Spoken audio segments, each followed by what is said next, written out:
Welcome to the deep dive. Okay, picture this. You're walking through just a regular Tokyo neighborhood. You know, houses, shops, maybe a park. Mm-hmm.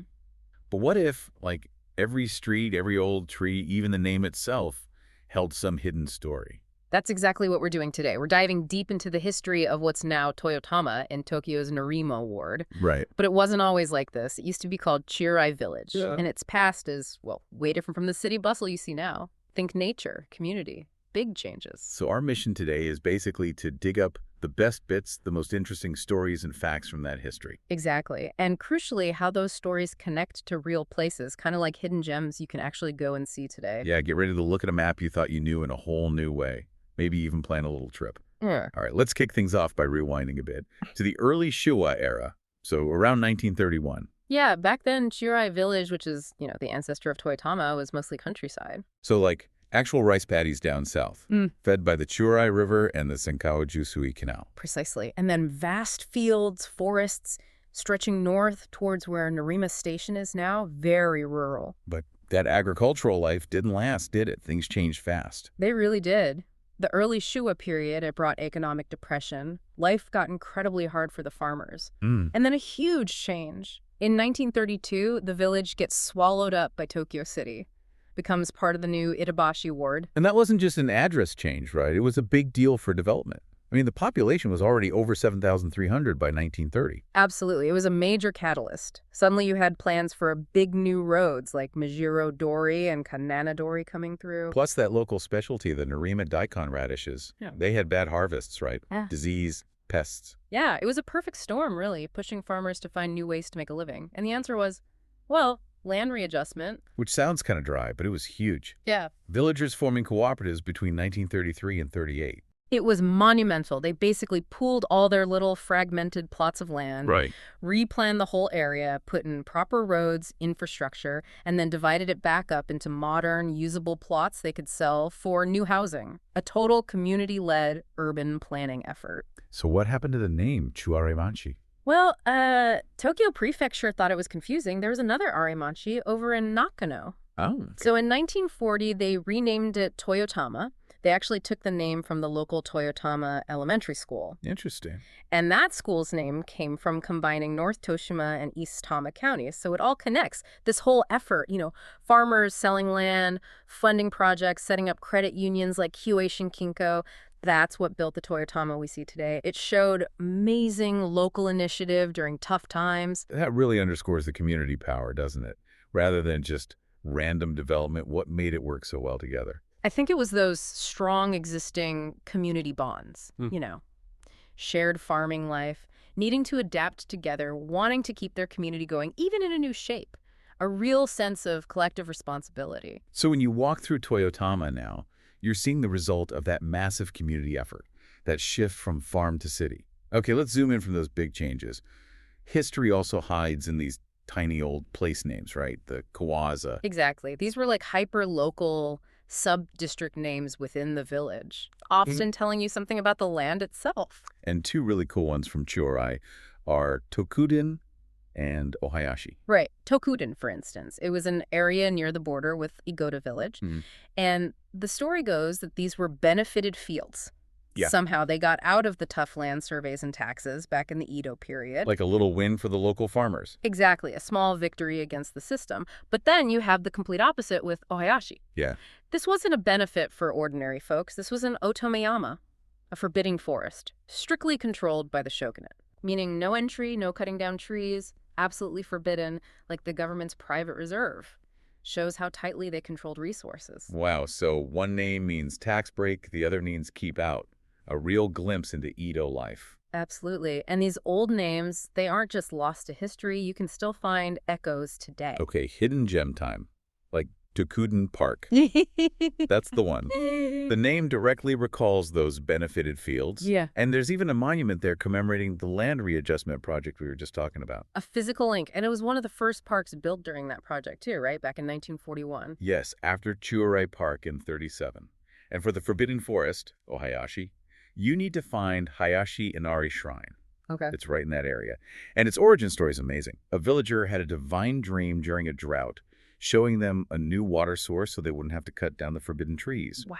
And later, during the Meiji Restoration, the villagers actually clubbed together to buy the shrine land back to save it from being taken. Incredible community spirit again, and there's something special inside. Yes, look closely for one of the oldest Goshinto in Nerima, those Koshin towers. This one dates back to 1663. 1663. Yeah, with these detailed carvings, 3 monkeys, a chicken. It's a designated cultural property, a real treasure. And that brings us nicely to the spiritual heart of the village, the shrines and temples. They weren't just for praying. No, they were like the community hubs, weren't they? Holding local legends, witnessing history. Absolutely. Take Toyotama Hikawa Shrine, Ife. Its story starts way back in 1457. A warrior, Shibukawa Yoshikane, finds a pure spring, names it Ohamaido, and builds a shrine. But then disaster struck. It got destroyed in that really famous Agodahara battle in 1477. It literally had to rise from the ashes. It has this really layered history before becoming Hikawa Shrine. And it was connected to Shakuji Castle nearby. That's right. It served as a kind of spiritual guardian for the castle, which the Toshima clan held. Rebuilding it in the Edo period just shows how resilient local faith was. And there's also Seigakuin Temple.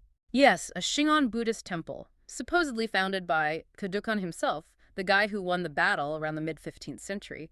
He built it to protect a Tenmangu shrine, which is now actually part of the Hikawa Shrine complex. Wow, complex connections. And it was a school, too. A Tarakoya, yeah. Taught local kids calligraphy, so it was central to education as well as religion. Then there's Ichikishima Shrine, dedicated to a water goddess. That's right. And it used to be surrounded by a beautiful pond. Very fitting. Used to be. Yeah. Urbanization happened. The pond got filled in during the 1940s and 50s. It's a really stark symbol of how progress reshapes the land. And get this, the name Toyotama itself, besides the school connection, also links to a mythical goddess, Toyotama Hime, bringer of beauty and fertility. Yes.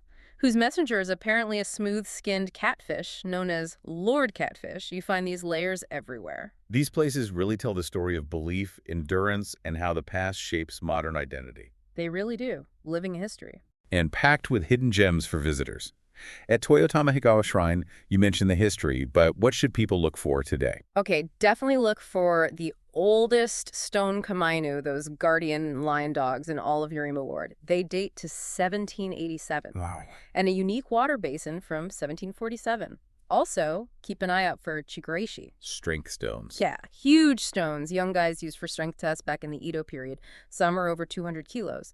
Plus, there's a monument for Kaneko Golden beer barley, a really important Japanese agricultural innovation developed right there in 1900 by Ushiguro Kaneko. Beer barley, okay, and Seigakuin Temple. Wander through the Japanese garden. It's beautifully kept. They've gathered various statues, Juzo, Goshinto, even Motachi cannon, the horse-headed cannon. Protector of animals and travel. Exactly. And they're placed artfully, not just dumped there. There's also a striking vermilion pagoda, a touch to, built more recently in 1991. Nice. And Ichikishima Shrine with the lost pond. Look for the hashishi, the bridge stones. They're the only physical clues left of the pond. Helps you imagine how it used to look. A little bit of imagination needed. And there's a charming tradition.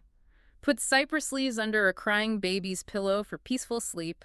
Apparently you scatter cypress seeds in thanks when it works. That's lovely. Any others nearby? Definitely check out Nerima Sushi Shrine. Yeah. Founded in 1645 after 3 mysterious cranes appeared. Cranes. Yep. And if you're there in November, the Torinohi Festival is famous for its market-selling kumade lucky rakes. Inside, find the Enmei Akushi Nyorai statue said to cure eye problems. Good to know. And right next door. Higashi Shrine.